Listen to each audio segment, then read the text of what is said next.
Bonjour, aujourd'hui nous avons rendez-vous avec Alain Cadoulin, conseillère de Montpellier et de sa métropole. Bonjour. Bonjour. Si ça vous convient, on va se dévoiler un petit peu. Ça tombe bien puisqu'on est à quasiment un an de ce qui aurait dû être le second tour des municipales.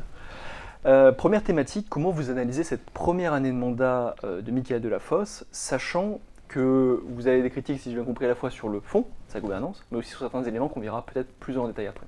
Alors sur le fond, qu'est-ce qui pose problème pour vous ? Peut-être rappeler déjà qu'on est à 9 mois finalement du second tour qui a eu lieu le 28 juin. Donc nous on considère qu'il est tout à fait possible aujourd'hui de commencer à tirer des points de bilan de ce qui fonctionne, de ce qui ne fonctionne pas. Même si on a tout à fait en tête qu'un mandat c'est 6 ans, c'est long et qu'il faut toujours du temps quand une nouvelle équipe arrive. En tout cas, si la question qui nous est posée, c'est de savoir si le nouveau maire-président est différent des anciens maires Parti socialiste de la ville de Montpellier, la réponse est plutôt similaire dans le style, en tout cas, nous c'est ce qu'on remarque. C'est-à-dire que pour nous, aujourd'hui, il n'y a pas eu de la gouvernance apaisée qui était un petit peu un argument qui a été pas mal mis en avant, n'a pas vraiment eu lieu aujourd'hui. Il n'y a pas de changement fondamentalement dans les pratiques. Et puis sur le fond, pareil, on est aujourd'hui beaucoup sur une politique des petits pas, on change à la marge certaines choses, et puis derrière, à grand renfort de communication, on vient montrer que la ville fait énormément de choses, la métropole également, mais sans être très concret, et surtout, pour nous, c'est ce qu'on a toujours expliqué, c'est que nous, dans le programme Un Nouvel Espoir qu'on porte, il y avait cette dimension, il faut aujourd'hui prendre à la racine les problèmes qui touchent notre ville, d'un point de vue écologique, social, démocratique, économique, et donc les mesurettes ne suffisent plus. Donc ça, il y a eu plusieurs éléments où pour nous, aujourd'hui, on est beaucoup sur de l'affichage, de la communication. Et puis par ailleurs, quand nous, on pointe des choses qui ne sont pas tant que ça anecdotiques, on peut revenir sur le cadeau à JC Déco qui a été fait, le fait qu'on n'ait pas eu de réponse et qu'il n'y ait pas eu une parole politique forte de dire effectivement, ça a été une erreur, on n'aurait pas dû faire cette exonération en cette période de crise où les Montpelliérains se serrent la ceinture et où il y a un scandale fiscal sur cette entreprise. Voilà, nous, on comprend pas qu'aujourd'hui, il n'y ait pas des paroles claires sur ces sujets. Voilà. Donc après, vous parlez de gouvernance, ça s'est quand même apaisé. Sous Philippe Sorel, il y avait des prises à partie assez continuelles, et ça ressemblait des fois à la foire du trône. Ça s'est relativement calmé. Alors peut-être le distanciel y a permis, mais ça s'est relativement calmé quand même. L'ambiance, en tout cas, la manière de gérer son opposition, non ? Écoutez, moi je n'y étais pas à l'époque, donc je ne peux pas comparer. Moi, il y a trois choses qui me marquent dans sa manière dont il a eu de prendre son mandat. La première sur des questions d'exemplarité simples, que sont par exemple le cumul des mandats, alors que quand il était jeune apparatchik du Parti socialiste, il était contre le cumul des mandats mairie-métropole. Il a finalement opté pour cette voie-là. Et puis, pour certains membres de ses propres exécutifs, il n'a pas dit non à certains cumuls de mandats. C'est notamment le cas de M. Assaf, qui cumule avec une vice-présidence à la métropole et un mandat de conseiller régional. C'est le cas de M. Calva, qui est à la fois maire, vice-président et puis conseiller vice-président aussi au département. Et donc, le fait qu'il ait laissé des gens dans ses exécutifs qui cumulent autant de mandats et qui font partie de ces vieilles pratiques que les Français et les Françaises, et notamment les Montpelliérains, dont sont vraiment là et demandent à ce que ça se termine, ça c'est un premier élément qui déjà n'a pas changé. Deuxièmement, sur la manière de traiter l'opposition, clairement, nous on a refusé de pouvoir constituer un groupe, on y reviendra tout à l'heure. On est aussi souvent sur des petites phrases en conseil, au moment où nous on intervient pour élever un peu le niveau, faire un vrai débat politique, parce que les sujets ils sont aujourd'hui colossaux, non seulement avant la crise sanitaire, les enjeux climatiques, économiques et sociaux étaient extrêmement forts sur notre territoire, mais là en plus on est un territoire qui est très fragilisé par la crise qu'on connaît. Et donc nous on ne demande qu'une chose, c'est des vrais débats politiques, parce que c'est des sujets qui sont éminemment politiques, et souvent on est sur un peu la stratégie de la petite phrase, on nous refuse un droit de réponse, on est un peu sur ce type de registre. Et puis troisièmement, sur la manière dont dont sont traités les partenaires politiques de la majorité, nous, on considère qu'aujourd'hui, ces personnes, notamment d'Europe Écologie Les Verts et de la France Insoumise, et du Parti communiste, auraient beaucoup de choses à apporter. Insoumise n'a pas réussi. Des partis communistes auraient beaucoup de choses à apporter et avaient des vraies revendications qui sont aujourd'hui plutôt bridées, alors qu'ils portaient des choses fortes aussi, d'ailleurs, qu'on avait en commun dans certains de nos programmes. En reparlant du fond, on va parler du JC Déco. Juste derrière, Vous avez soulevé, on va dire, difficile à qualifier, on va dire, cet abattement, on va appeler ça comme ça. Est-ce que vous pouvez nous expliquer qu'est-ce qui est en cause, qu'est-ce qui pose problème pour vous, puisque vous êtes allé jusqu'à une lettre à la Cour des comptes? Bah, c'est assez symptomatique ce qui se passe, c'est-à-dire que c'est une décision que nous on a remarqué deux lignes dans un ordre du jour pour un conseil. Ils ont tenté de le passer en douce, mais finalement on a pu remarquer qu'il y avait effectivement cette exonération, qu'il y ait des exonérations durant cette période de crise économique. Et bien sûr, c'était quelque chose, d'ailleurs nous on a voté pour des exonérations pour les entreprises locales. En revanche, ce type de montant pour ce type de multinationales, qui sont en plus, comme je le disais tout à l'heure, sur des scandales d'évasion fiscale, pour nous ça paraît complètement déconnecté des enjeux actuels. Et surtout de le faire en sorte que ça ne soit pas validé en conseil. Toutes les autres exonérations, elles ont été validées par le conseil municipal. On a voté, on a dit, bah voilà, là-dessus, on y va. Et celle-ci, ils ont tenté de le faire passer en douce, et donc nous, aujourd'hui, on considère que ce type de décision, pour ce type de montant, ce qu'il faut savoir, c'est que 265 000 €, c'est environ les montants de ce que la ville et la métropole ont mis pour le plan pauvreté d'urgence par rapport à la crise auquel notre territoire est confronté. Donc, c'est pour vous donner un peu parce que souvent on a du mal à se rendre compte, c'est quoi ce 260 000 € sur un budget global? Eh bien c'est quand même pas anodin, parce que c'est des montants en moins qu'on peut flécher sur d'autres budgets.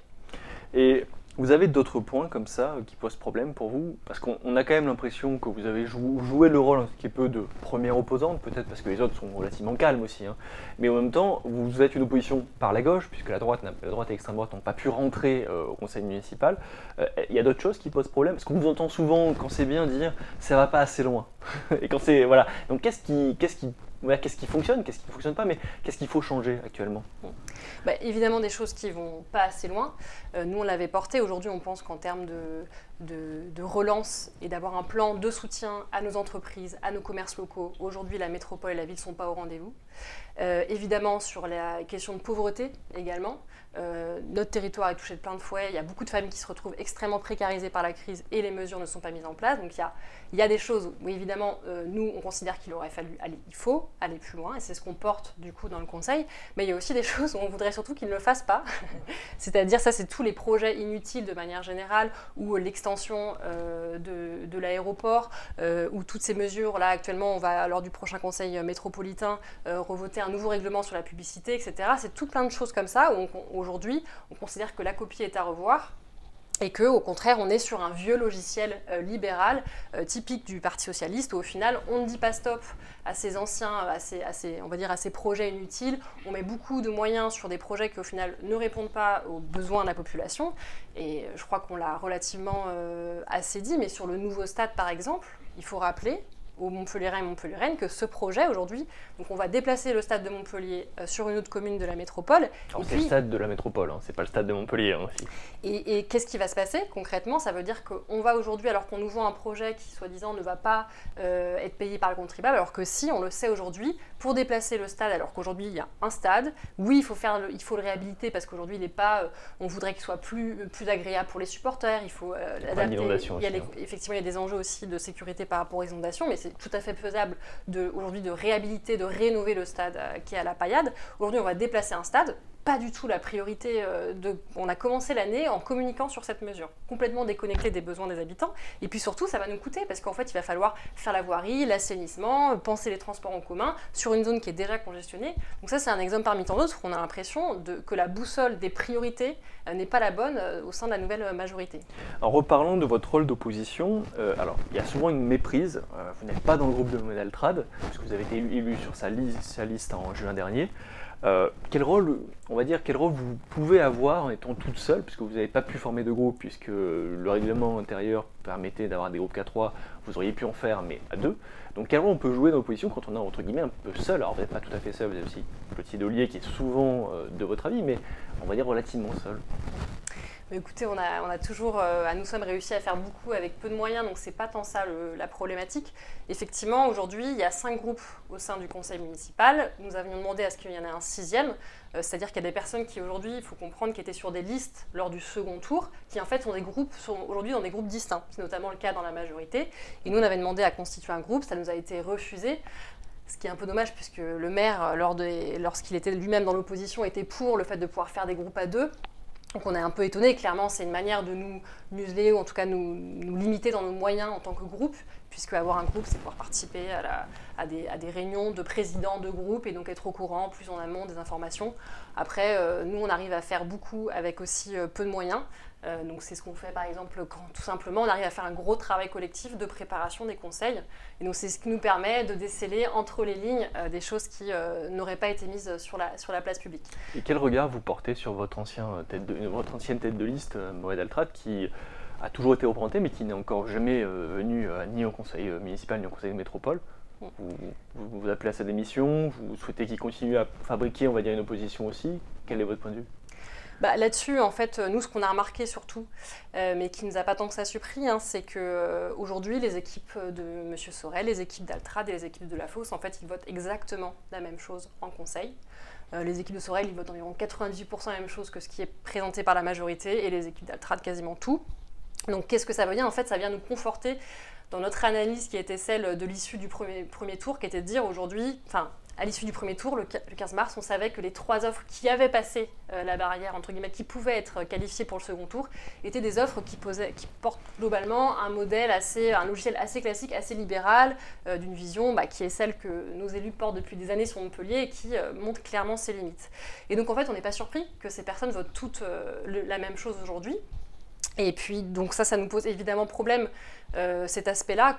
Clairement, aujourd'hui, il revient à nous de faire ce travail d'opposition, de co-construction, de montrer qu'il pourrait en être autrement. Et puis sur la partie, le fait que M. Altrad décide de ne pas siéger, ça c'est évidemment extrêmement problématique pour nous. Aujourd'hui, 65 on va dire, conseillers municipaux pour une ville de 300 000 habitants, en fait, c'est pas tant que ça. Pour avoir un vrai débat démocratique local, en fait, chaque mandat, chaque poste compte et il faut honorer ces mandats. Donc nous, ce qu'on dit aujourd'hui, c'est clairement d'appeler à la démission de M. Altrad, puisqu'il n'a pas décidé de siéger. Il dit souvent qu'il veut rendre à Montpellier ce que Montpellier lui a offert. Aujourd'hui, il faut qu'il rende son siège, et puis pour laisser la place à des personnes qui auront plus le temps, tout simplement, de faire ce travail. Parce qu'aujourd'hui, on a besoin d'un débat local, sain, constructif, avec des gens qui font le travail. Les Montpelliérains, en fait, tout simplement, le méritent. Dernier point, vous vous êtes lancé, alors pas vous-même, mais votre mouvement, s'est lancé dans la bataille départementale.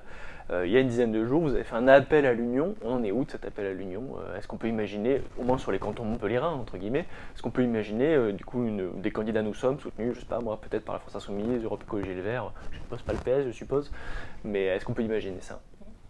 Le sens de l'appel qu'on a lancé, déjà les discussions sont encore en cours justement. Donc, parce que la date approche. Bien sûr, la date approche. Même s'il peut y avoir encore un déplacement d'élection. Effectivement. Après, moi, je pense que ce qui est important, c'est que ces discussions aient lieu de manière sereine. Il y a deux choses qui nous ont poussé à nous impliquer. C'est effectivement, qu'on considère aujourd'hui que le fait que le Parti socialiste maîtrise à la fois la région, le département, la métropole et la ville, et aujourd'hui, ça ne profite pas du tout à notre territoire et que c'est clairement aujourd'hui pas efficace.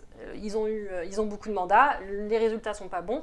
Donc nous aujourd'hui, c'était un facteur important. Et puis c'était aussi l'occasion de rappeler que nous on est pour, sur ces échéances, il y a vraiment besoin, au contraire, que ce que nous on appelle le bloc du commun, toutes ces personnes justement qui portent un changement en s'attaquant aux racines des problèmes et qui s'attaquent à l'urgence climatique et sociale, présentent des candidats. Nous on se présente pas pour se présenter, on cherche pas à avoir des postes pour avoir des postes. Par contre, on considère qu'aujourd'hui il faut cette unité et qu'on peut tout simplement en être évidemment on peut en être un outil, évidemment, mais ce qui est important pour nous, c'est que ce bloc du commun ait lieu tant à l'échelon départemental qu'à l'échelon régional. Et si on s'implique sur l'échelon départemental, c'est parce que le département a des compétences qui touchent directement au quotidien des habitants de Montpellier. Merci pour ces explications, et quant à nous, nous retrouvons bientôt pour un prochain vidéo.